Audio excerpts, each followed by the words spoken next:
Alors, on va reprendre, mais avant de reprendre dans la Bezrat Hashem, j'ai plusieurs petits points à voir avec vous. Alors, M. Seban avait raison, il m'avait dit d'aller regarder dans les manuscrits sur l'histoire de Beged. Vous vous rappelez Beged à propos des 9 points qu'il y a dans Beged. Alors, il trouve que... Alors, c'est pour ceux que ça intéresse. On a quelques manuscrits assez fiables du Pardes, dont un très très beau manuscrit du 16e qui est annoté par un grand rabbin italien, et on pense que c'est le manuscrit le plus fiable du Pardes. Et ce manuscrit, en plus, il a une belle histoire, c'est qu'il a été écrit à Tzfat. Donc il a été copié directement à Tzfat depuis l'original du Ramak. Alors, dans le manuscrit là-bas sur Beged, je sais pas, écoutez bien, il dit... Alors, vous vous rappelez que l'histoire de Beged, c'était à propos des 9 points. D'accord? Alors, le manuscrit, il dit comme ça. Si vous reprenez à l'article Beged, il dit Beged, I Ashechina. Beged, elle est le vêtement. Ça, c'est ce qu'on avait dit. Vehi levush malcho shel olam. Et elle est le vêtement du roi du monde. Comme on l'avait expliqué, que des pirachnou be'erer imrato, comme on l'avait expliqué à propos de l'article imrato. Vous vous rappelez de ça? Très bien. Mais maintenant, la suite, elle est un peu différente. Dans le manuscrit, c'est écrit comme ça. Vechen ola tesha, shechen ikelula mitesha nekudot. Donc, on ne parle pas du mot beged, on parle de la malchut. Donc, M. Seban avait raison. Vechen ola tesha, et donc elle vaut 9, chez Ren, parce que ainsi, elle, la malchut, kelula, elle est totalisée, mitesha nekudot, elle est totalisée de 9 points. Donc c'est la malchut, c'est pas le mot beged, c'est la malchut qui est totalisée de 9 points, et 9, ça correspond à la gematria de beged. D'accord? Donc il faut juste rectifier dans les livres que quand il y a marqué Vechen Ola Tesha Shechen, à la place de ou il faut marquer Hi, donc Aleph Yud, He Yud Aleph, et Kelula, il faut rajouter un He. Vehi Kelula Mitesha Nekudot. Et c'est ça la bonne version qu'il faut faire. Ça, c'était le premier point. Alors, deuxième point, parce que comme il va très très vite le Ramak, et quand j'ai un peu de temps, je vais regarder d'autres choses, à propos de Boker. Alors, ce qui est intéressant dans cette porte qu'on fait, c'est que, à ma connaissance, c'est le Ramak à avoir une vision transversale du Zohar. Enfin, une vision intertextuelle. Parce qu'il est capable d'aller dire, là c'est comme ci, là c'est comme ça, là-bas c'est comme ci, là-bas c'est comme ça. C'est-à-dire qu'il faut non seulement avoir le Zohar, il faut non seulement l'avoir lu, mais il faut être capable d'avoir mémorisé tous les endroits et de savoir comparer. Alors, à propos de Boker, il renvoie là-bas à un Zohar qui est dans Bamidbar, c'est ça, qui est dans Bamidbar, Resh Dalet Amoud Bet, 204b. Et je n'ai pas compris exactement ce que ça voulait dire cette histoire, et c'est un très très très beau Zohar. Et donc c'est à propos d'un psaume du roi David. Et le roi David, il a dit Hachem Boker Tishma Koli. Yud Kevavke, matin, écoute ma voix. Alors, il n'y a pas marqué écoute ma voix le matin. Il y a marqué Hachem Boker. Alors, est-ce que Hachem il est Boker ou est-ce que c'est ou est-ce qu'il s'adresse au Boker? Je répète, le verset dans les psaumes il dit Hachem Boker Tishma Koli. Dieu, Yud Kevavke, matin, écoute ma voix. Alors, est-ce que le roi David, il s'adresse au matin, ou est-ce qu'il s'adresse à Yud Kevavke? En tout cas, le pshat, c'est pas qu'il dit écoute ma voix le matin. Ça marche pas. Sinon, on aurait dit Boker Tishma Koli. D'accord? Très bien. Alors, le Zohar là-bas, c'est pas très long, mais c'est évidemment complexe. Il dit que, je résume, il dit qu'il y a 2 degrés de Boker. Et il y a un degré de Boker de Abraham. Ce degré de Boker d'Abraham, on l'a vu, il est Chesed. Et c'est un degré qui correspond au fait quand les forces de Chesed, elles arrivent dans le monde. Et là-bas, le Zohar, il explique par exemple que c'est le moment des prières, que c'est le moment de la guérison. que la prière du matin, elle amène la guérison. Ouais, quelqu'un qui m'acpite sur Tefilat Shacharit, le soir là-bas, il dit que ça amène la Asvata. Et la Asvata, c'est souvent d'accord que la Asvata, c'est la guérison, la Refoua. Bon, bref, je vous réponds à la question. Il dit, mais la Refoua, et il dit que la Refoua, elle vient d'Hachem. Bon, bref. Mais le Zohar, il dit là-bas, ça, c'est un très très beau Zohar. La vérité, très très beau Zohar. Et le Zohar, après là-bas, il va dire, mais il y a un autre degré de Boker. Ah bon? Il dit, oui, il y a aussi un Boker de Yosef. Alors, il dit, c'est quoi la différence entre les deux degrés de Boker? Alors il dit le degré de Boker, de Yosef, c'est le degré où toutes les forces, elles vont se concentrer dans Yesod. Et quand toutes les forces, elles vont se concentrer dans Yesod, alors c'est quelque chose qui va générer un degré de Boker. Alors il faut évidemment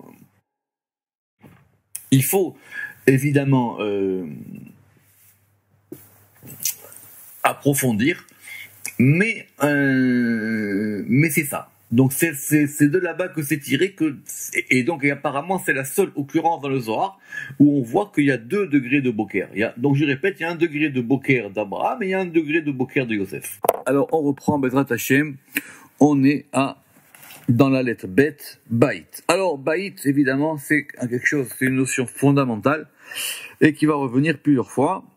Et alors, Baït, évidemment, ça c'est la maison, d'accord? Maintenant, la maison, c'est quoi? La maison, c'est un lieu dans lequel la chose peut avoir son espace. C'est pas tellement le lieu d'habitation. Ça désigne le bâtiment. On verra que la différence qu'il y a entre par exemple la dira, entre la dira dira, c'est vraiment plus à habiter. Donc c'est un lieu de réception, littéralement. C'est un lieu dans lequel la chose va avoir un keli, dans lequel la chose elle va avoir un ustensile. Alors évidemment, pour cette raison-là, c'est clair que Baït mitchaches et la Malchut Vabina, que Baït, normalement, c'est lié soit à Malchut, soit à Bina. Pourquoi? Kishneem Batim. Parce que les deux sont considérés comme étant des maisons. Mais quand on dit la maison, c'est une maison pour qui? C'est la maison de quoi? Alors, Abina, la Bina, c'est la maison de la Chorma. La Bina, c'est la maison pour la Chorma. C'est-à-dire que la Chorma habite dans la Bina. Et la Chorma est donc considérée comme étant l'époux de la Bina. Sheu Baala. Et de même, Chorma et Bina, ils ont soit des rapports de mari et de femme, soit les rapports où ils sont considérés comme étant un père et une mère. Shechen Nikraim AVM. D'accord? Ve'en Baït et Laïcha, parce qu'en général, Baït, ça désigne la femme. Enfin, la femme d'un homme. Baït, c'est un synonyme de la femme ou de l'épouse. Et donc, de même, la Malchut, elle sera considérée comme étant la maison de Tiferet. Parce que Tiferet est considéré comme son époux. En gros, c'est l'endroit, c'est avec qui il habite et dans cet endroit-là. Donc, en gros, ce couple-là, qui s'appelle Chorma et Bina, il correspond en haut à ce qui se passe en bas par rapport à Tiferet et Malchut, ça on l'a vu plusieurs fois. Et donc, de ce point de vue-là, la Bina est considérée comme étant la maison de Chorma, et Malchut est considérée comme étant la maison de Tiferet. VM, Av, VM, Atartonim. Maintenant, ça c'était le principe général pour expliquer pourquoi est-ce que la Bina et Malchut pouvaient être considérés tous les deux comme étant, s'appelant Baït. Ve'od bebechina acheret, nikret Baït. Maintenant, on peut entendre Baït dans un sens plus large, à savoir que c'est un lieu d'accueil d'autre chose. C'est pas simplement le lieu d'accueil du masculin. Ça peut être à un degré plus large. Ve'od bebechina acheret, nikret Baït.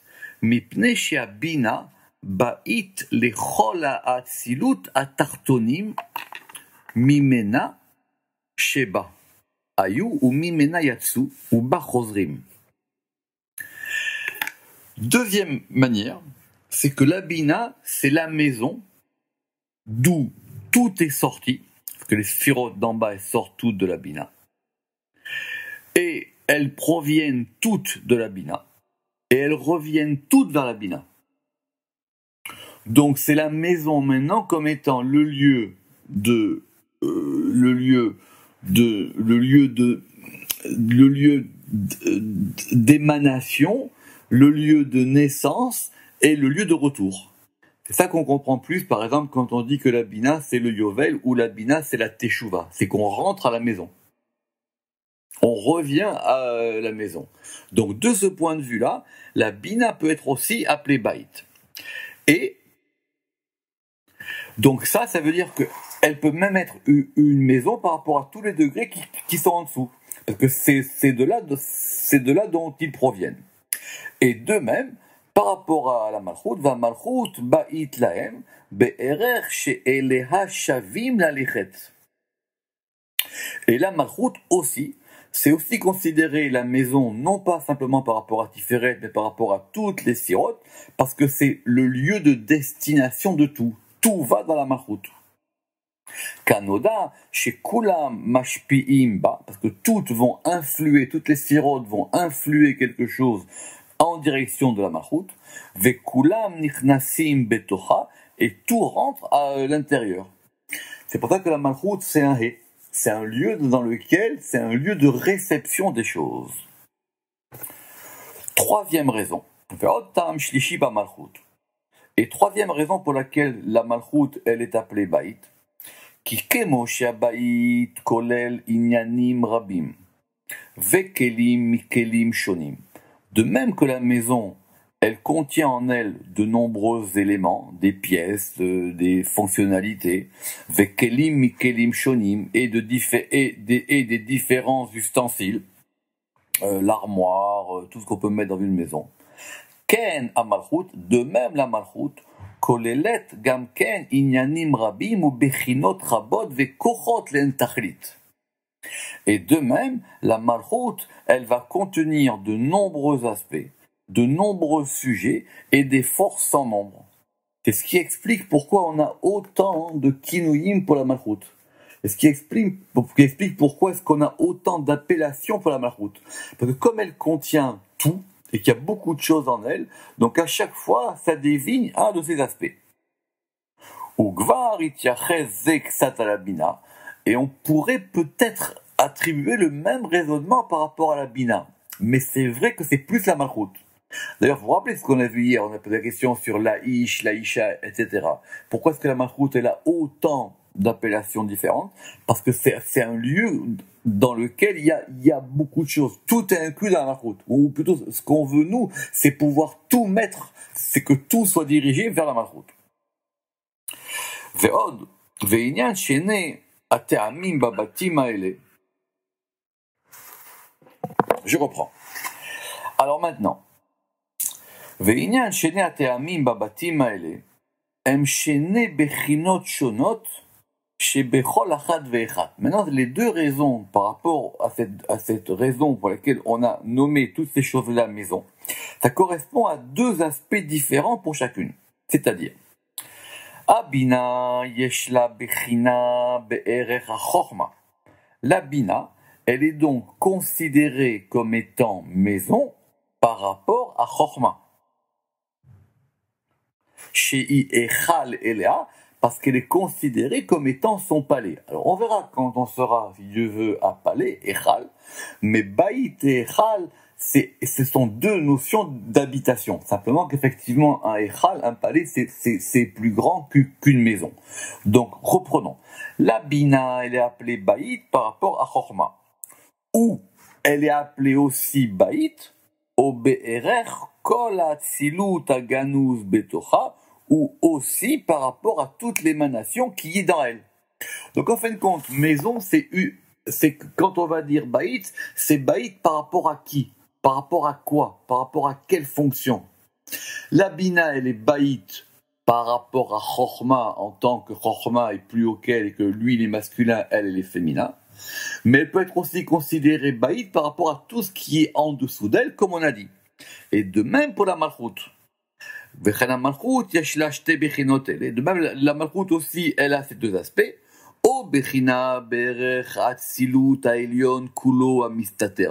Soit elle est maison par rapport au tout en général, parce que tout va se cacher, tout ce qui est au-dessus d'elle va se cacher dans la Malchut. Ou alors, par rapport à Tiferet lui-même, et Tiferet lui-même, et Tiferet uniquement, parce que Tiferet, il est considéré comme étant le masculin, et il est au-dessus d'elle. Alors, Veyesh là, Bechina Acheret. Maintenant, il y a un autre aspect à cette notion de maison. Bezulat ele, Veu Be'erech Akochot Sheba, Be'erech Atartonim, Ve'anivraim, Ve'notzrim, Ve'naasim Al-Yada. C'est-à-dire, on va maintenant pouvoir considérer que cette notion de maison, elle désigne autre chose. Et elle désigne autre chose par rapport aux forces qui sont en elle, par rapport aux degrés qui leur sont inférieurs, et les degrés qui ont été créés, qui ont été émanés, et qui ont été, alors c'est Beria, Yetzira et Asiya, c'est-à-dire par rapport aux autres mondes. En gros, par exemple, on pourra considérer qu'un degré supérieur, dans lequel les choses reviennent, il sera considéré comme maison par rapport au degré qui procède à des éléments de création inférieurs. C'est pour ça qu'on aura Atzilut, Beria, Yetzira et Asiya. Et ça, c'est une troisième explication. D'accord? Donc, soit c'est par rapport aux sphirotes elles-mêmes, soit c'est par rapport au monde eux-mêmes. Ou les familles, Yitlave el abatim haele, Shem Echad. Alors maintenant, on va voir que dans la Torah, cette notion de maison, d'ailleurs, par exemple, vous savez que, pour dire que maison, c'est femme, vous voyez que dans Parashat Shemot, quand on raconte que les enfants d'Israël, ils sont descendus en Égypte, il y a marqué Ish ou Beito, un homme et sa maison, ça veut dire un homme et sa famille. D'ailleurs, on le dit en français, la maisonnée. Alors maintenant, on va voir maintenant quand c'est que la maison, elle est attribuée dans la Torah à un degré particulier.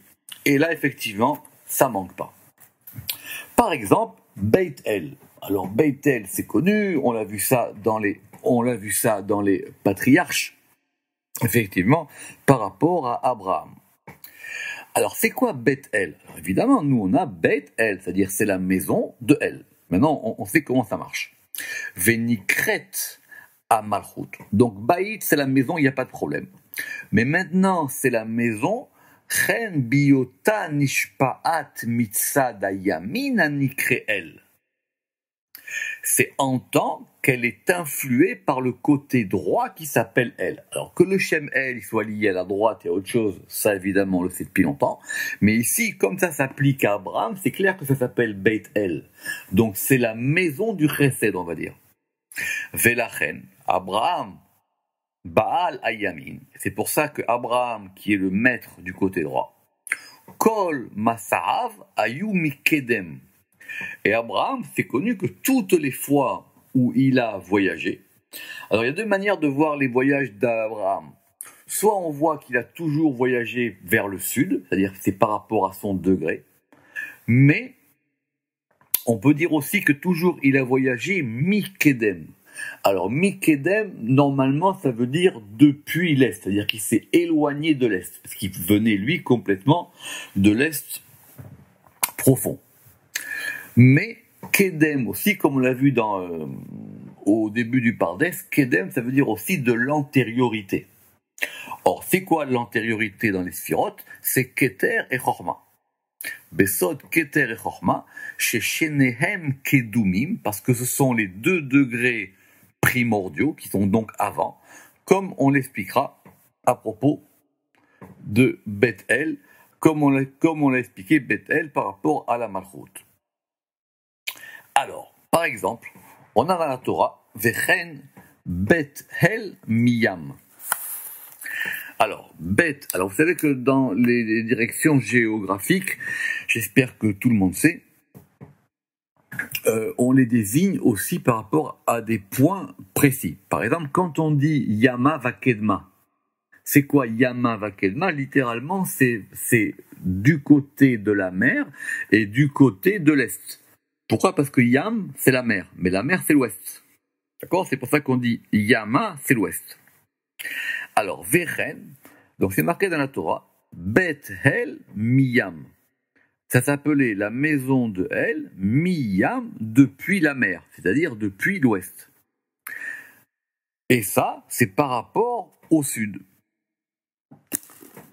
Alors, c'est un verset intéressant, pourquoi? Parce qu'on est au début de Parashat Lech Lecha, et là-bas, on va commencer à raconter les voyages d'Abraham en Israël. Parce qu'Abraham, il a beaucoup voyagé en Israël. D'ailleurs, la preuve, c'est qu'on ne sait même pas s'il habitait Hebron ou Beersheba. Il a beaucoup au début de Parashat Lech Lecha, il a commencé à faire des voyages. À propos du début du verset Vayatek Misham, alors Leatek, ça veut dire se déplacer, ça veut dire déraciner, ça veut dire changer de choses. Et là-bas, Rashi dit Vayatek Ohalo. Il a déplacé sa tente. Et donc, il a déplacé sa tente, mais tout ça, c'est-à-dire Bet El Miyam, et donc jusqu'à ce qu'il arrive à cet endroit qu'il a appelé Bet El, la maison de El, Miyam depuis l'ouest, et donc comme il venait de l'est, et donc si c'est Bet El depuis l'ouest, ça fait donc le sud. C'est comme ça qu'il dit Besod Adarom. Vechen kol inyanav leashpia, et donc c'est pour ça que Abraham, tout ce qu'il a fait, leashpia, ça a été pour influer, ou les taken, et pour pouvoir arranger, amida azot, cette mesure-là qui s'appelle le chesed. Et donc ça c'est dans le mystère Besod Chut Shel Chesed, dans le mystère du fil de chesed. Donc ça c'est par rapport à Abraham. Donc Abraham, lui, quand il parle de Beit c'est la Malchut, mais comme lui il est lié à Chesed, ça s'appelle Bethel. Vechen Yitzhak, et de même Yitzhak, Ishpiala, lui aussi Yitzhak, il a influé dans la Malchut en tant que les maisons, mais de son côté à lui, qui est du côté gauche, Minasmol. Et il l'a appelé Bet Elohim, et il a appelé lui la maison de Elohim, parce que Elohim ça correspond plus à la Gvora du côté gauche. Et Yitzhak et Yaakov, rappelez-vous Yaakov, quand Yaakov il a fait le rêve, et il a bien marqué Enze ki im bet Elohim, cela ne peut être que la maison de Elohim. C'est quoi la maison de Elohim? Mitzad Yitzhak, du côté de Yitzhak, parce que Yitzhak il est lié lui à la gauche qui est du côté gauche. Besod semolo tachat leroshi, parce que dans le mystère de ce qu'on a vu dans Shirachirim, c'est quand il a dit là-bas qu'il y a un zivou qui se fait du côté gauche, c'est-à-dire quand ça commence par la gauche.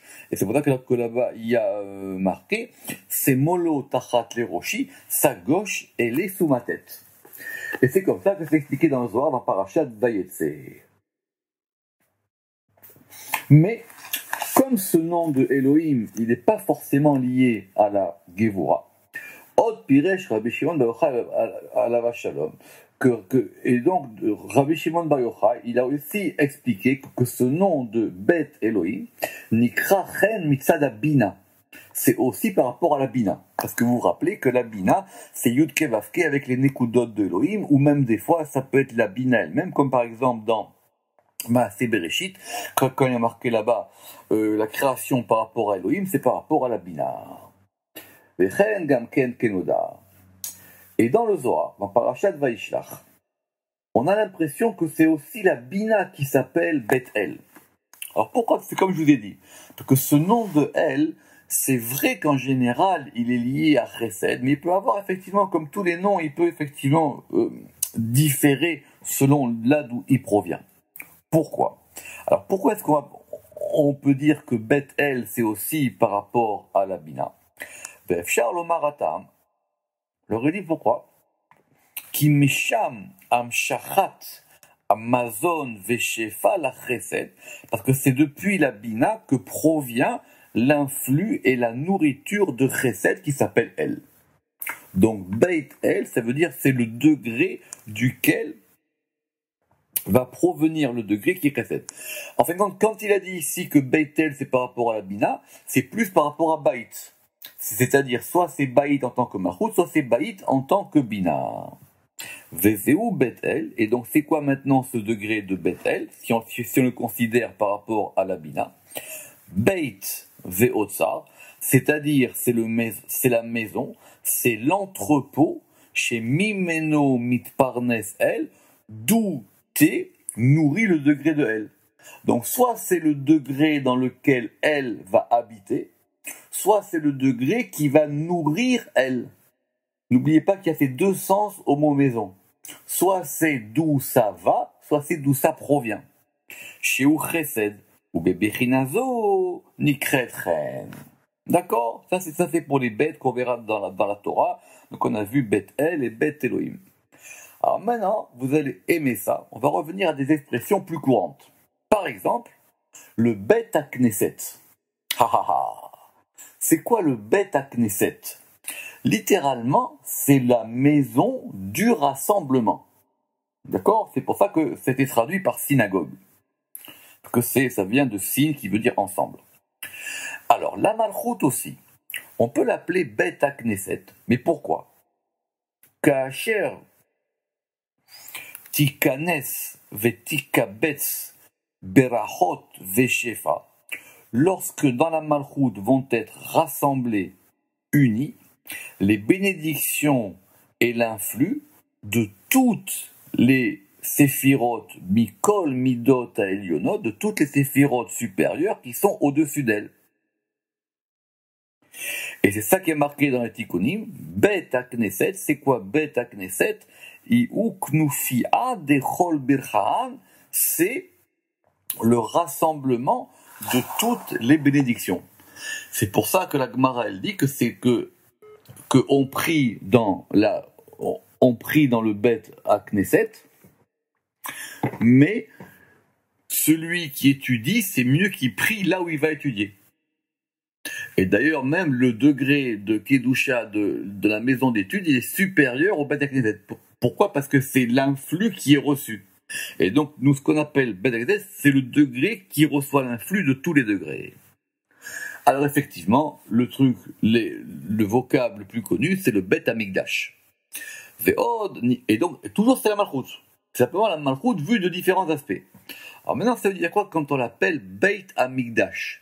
Littéralement, c'est le lieu.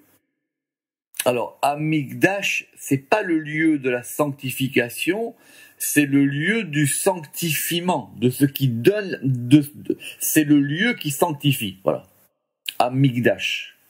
Ou plutôt, le lieu de ce qui est sanctifié. C'est pas la maison de la sainteté, c'est pas Bet HaKedusha, c'est le Bet Hamikdash. Alors, Ve'atam, pourquoi est-ce que ça s'appelle Bet Hamikdash? Parce que Bet Hamikdash, c'est la maison du Mikdash. C'est-à-dire, c'est la maison de ce qui est sanctifié. Et ça, c'est Tiferet.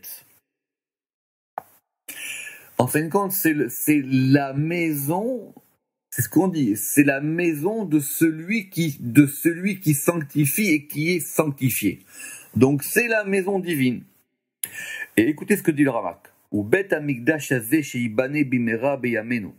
Et ce temple-là, que Bet Hamikdash, qui sera construit de nos jours, Yiyeh bedmut Bet Hamikdash shel Ma'ala, il sera à la ressemblance du Bet Hamikdash d'en haut, Shewa Malchut Ashochenet Bo, qui est le degré dans lequel la Malchut réside. C'est pour ça que le Bet Hamikdash d'en bas, il doit être à la mesure du Bet Hamikdash d'en haut. Et si tu veux, le troisième Bet Hamikdash, il viendra directement d'en haut. Alors, maintenant, quand on parle de Bet Hamikdash, le Rama qui va ouvrir une petite parenthèse. Omnam, kinouy Bet Hamikdash, ou yoter pratim Yerushalayim. que le Beth Amikdash se trouve à Jérusalem. Et donc, c'est un degré plus particulier que Jérusalem. Tout le monde sait que, par exemple, même si la terre d'Israël, elle est sainte, Jérusalem, elle a une sainteté différente des autres villes. Parce que c'est une ville à part. Et donc, il y avait des règles particulières. N'importe qui ne rentre pas à Jérusalem, il faut être purifié, etc. Même si on va pas jusqu'au Beth Amikdash. Pourquoi? Parce que le Beth Amikdash, ou Kolel Ezrot, ve Lishkot, parce que le Beth Amikdash, lui, il va comprendre quoi? Il va comprendre, alors, les Ezra. Les Ezra, c'est ce qu'on appelait des cours. Et des Lishkot, c'est-à-dire des salles. Il n'y avait pas que le temple lui-même. Il y avait le temple lui-même, et il y avait tout autour des cours, la Lishkat Agazit, la Lishkat du Sanhedrin, etc., comme nous l'avons expliqué dans Sha'ar HaMetziut. Après, on a Beit HaMelech. On a la maison du roi. Alors, c'est toujours à Malchut, Vetikret od Beit HaMelech. Et Rabbi Moshe, il a dit que la raison pour laquelle on l'a appelé Beit HaMelech, qui y Beit la Melech Haelion, parce qu'elle est la maison du roi supérieur. Et ça, c'est Bina. Évidemment, parce que si on dit que Melech c'est Malchut, alors donc ça se redouble. Or c'est souvent que quand on dit Melech, ça peut s'appliquer à la Bina elle-même. Ve'eno mukhrach. Maintenant, il dit que le Ramak, je ne suis pas tout à fait convaincu de ça. Qui eno ela Beit HaMelech tiferet.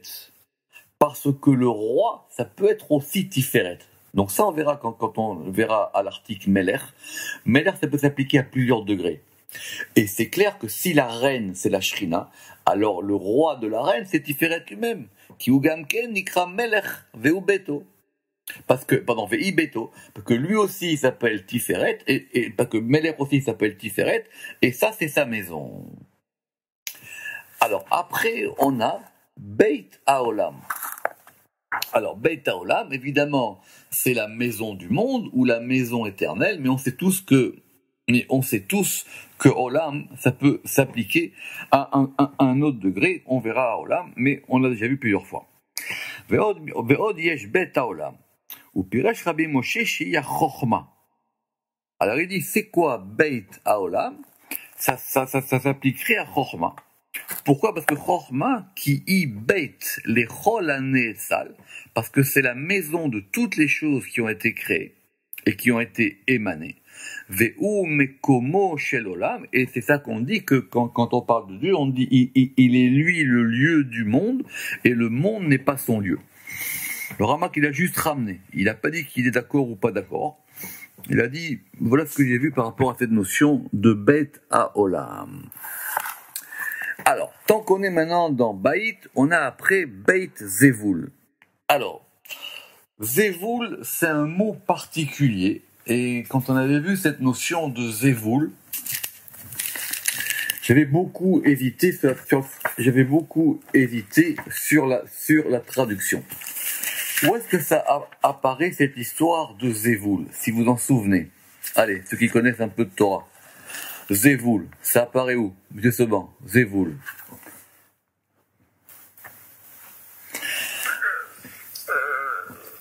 Alors, bien sûr, il faudrait voir si on ne la voit pas chez Zevulun. Exactement, c'est par rapport à Zevulun. Alors, dans les traductions, le Sander il est un peu embêté parce qu'il dit que c'est aussi que ça indique aussi une demeure et une maison. D'accord? Bano baniti beit zevulach. J'ai bâti une maison qui sera ta maison, qui sera ta demeure. Misevullo. D'accord? Donc, effectivement, c'est de là que vient le nom de Zevulun. Alors Beit Zevul, ça voudrait dire la maison de la demeure. Quand même que nous on avait traduit par palais aussi à propos de Zevul. Alors la Malchut aussi, elle s'appelle Beit Zevul. Et le Zohar il explique dans Parashat Balotra, Kad Itavgin beyada kol ginze de malka. Lorsque sont mis en dépôt dans sa main à elle de la malchout, kol ginze de malka, tous les trésors cachés du roi, veshalta beu, et qu'elle les domine, kedin itkare bet zevul, alors à ce moment-là, ça s'appelle beit zevul. Autrement dit, c'est une maison dans laquelle on a mis la maison où des choses sont cachées. Ve'atam, et donc, ça veut dire Beit Zevul, Rotselomar, ça veut dire Beit Shebo Zevul la Shechina Vechol Pamalia Shemala. C'est la maison dans laquelle va demeurer la Shechina et toute l'assemblée, toute la cohorte qui est en haut. C'est ça. Et Zevul aussi, à propos de Zevulon, Zebadani, ça vient de Zavad. C'est-à-dire le fait de quelque chose qui est rare, de quelque chose qui est précieux. Donc c'est un degré pour désigner le fait que la malchoute, elle contient en elle des dons. Et ça, Zeved, c'est un don. C'est le fait de donner, c'est le fait de donner, de gratifier. Donc c'est le fait dans lequel, c'est la maison, c'est la malchoute dans laquelle on a mis des choses précieuses. Alors maintenant, le Beddin.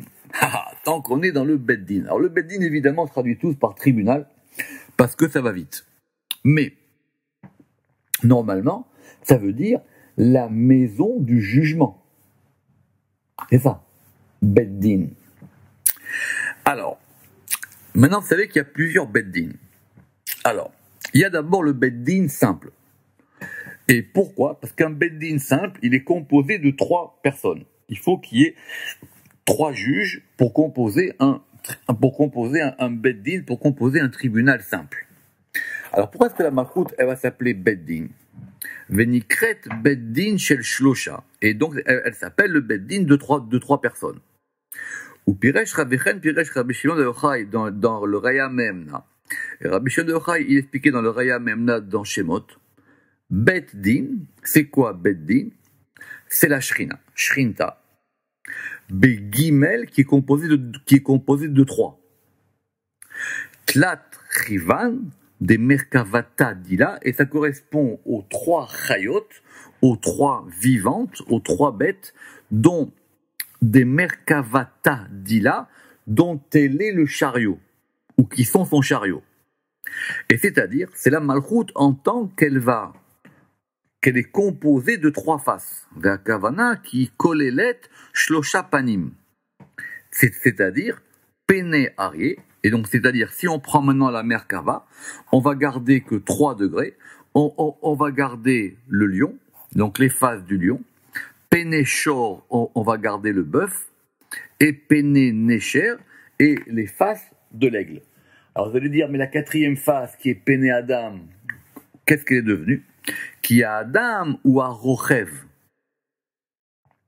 Parce que, quand on regarde bien là-bas dans le chariot, Adam, il est à la fois dans les 4, mais c'est lui aussi qui est au-dessus du chariot.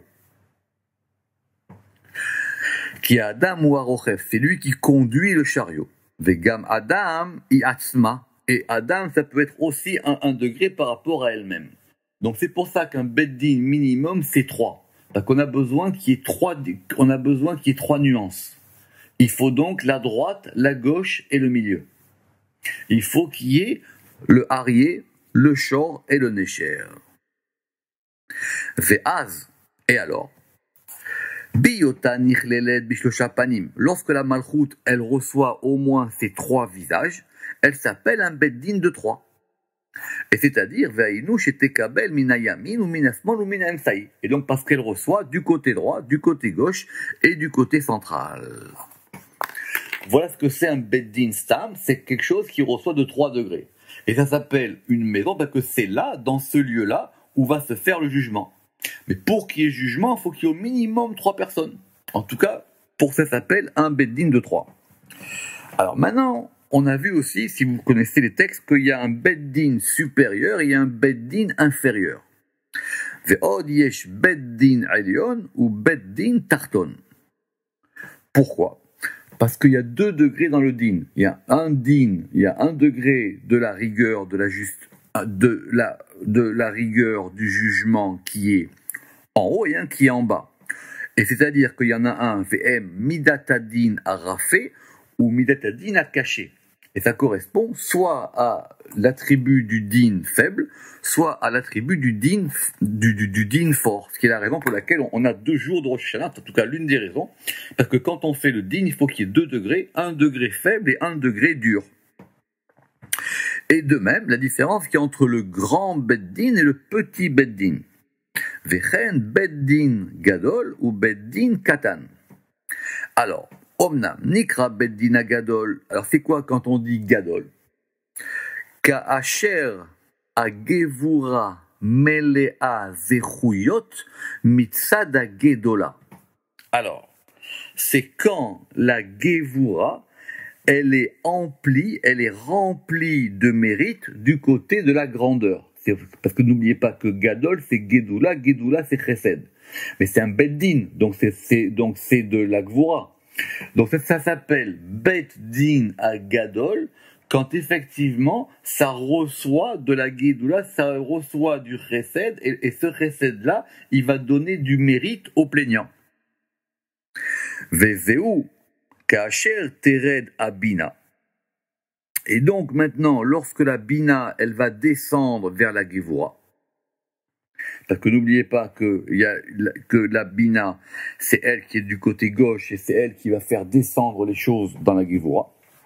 Vezeu Kacher Tered Abina et la Gevura. Lorsque la Bina, elle va descendre vers la Gevura, va Timal'a Mitzad Agedula, et qu'elle maintenant, elle va remplir du côté de la Gedoula qui est Chesed, alors ça s'appelle Beddin Gadol. Et c'est comme ça que c'est expliqué, et c'est comme ça que Rabbi Shimon, il a expliqué ça dans Sefer Re'aya Memna. Donc déjà, sur Baït, vous avez beaucoup d'éléments. On va continuer avec 2 éléments. On peut faire encore 2 termes. Alors, un qui est facile. Alors, évidemment, ce sont des petits mots auxquels on ne fait pas attention. Mais par exemple, le premier s'appelle Bechen. Alors, ça veut dire quoi, Bechen? Bechen, ça veut dire ainsi. Mais comme il y a marqué, comme Chen, ça veut dire ainsi, ici on a Bechen. Donc, c'est un peu inhabituel. Ouais. Alors, Bechen, c'est lié à Chesed. Pourquoi? Alors, pour une raison simple, c'est que Chesed, c'est 8, plus 60, plus 4, ce qui fait donc 72. D'accord? Et Bechen, c'est 2, plus 20, plus 50, ce qui fait aussi 72. Donc, quand vous allez avoir Bechen, c'est lié à Chesed. Donc, vous pouvez chercher par exemple dans la Torah, quand il y a marqué Bechen, ça indique 1 degré de Chesed. Alors par exemple, on va voir ici Bechen.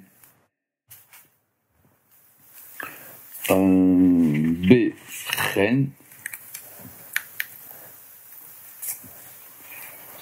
En général, on voit surtout Ouvren. Alors ça, c'est parce qu'on va mettre un vav devant. Nachon. Mais l'essentiel de ce Ouvren, c'est Bechen. C'est ça. Alors, ou Bechen, ça veut dire et ainsi, ou et par conséquent. Ou Fren, c'est très bien. Donc ça vaut Chesed. Et c'est expliqué dans les Tikkunim que Kichol Lachon Bechen ou Bar Chesed, que chaque fois où il y a marqué Bechen, c'est dans Chesed. Baruch Adonai Leolam, Amen ve Amen.